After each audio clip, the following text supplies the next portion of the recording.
People often ask me, do your dog and cat actually get along? Well, let me introduce you to what I like to call the Haibao brothers. If you know, you know. Haibao is the big brother and Marker is the little one. They've grown up together almost from the very beginning. To be fair, life hasn't always been easy for poor Marker. Growing up with Haibao meant accepting one simple fact.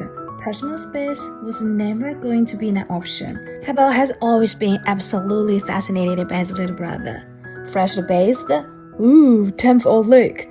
Just had his flea treatment? Better go check on him. Fast asleep? Perfect opportunity for a few extra kisses. Sometimes he'll gently nudge Marker with his nose. Sometimes he'll roll him over for absolutely no reason. And sometimes he simply can't resist giving him another bath. Marker usually responds the same way every time. A long, patient sigh that seems to say, "Here we go again." Yet somehow they've almost never had a real fight. Instead, they've developed their own wonderfully strange language. They steal each other's toys. Haibao gets jealous whenever Marker receives too much attention. Marker occasionally walks past with that enormous fluffy tail and casually brushes it right across Haibao's face, almost as if he planned it. Sometimes they rub their heads together, sometimes they give each other tiny little kisses, and then there are the moments that leave us completely speechless, like when Haibao suddenly becomes extremely interested in certain parts of his little brother's anatomy, or when Marker calmly returns the favor as if this is perfectly normal behavior. I have absolutely no explanation to this.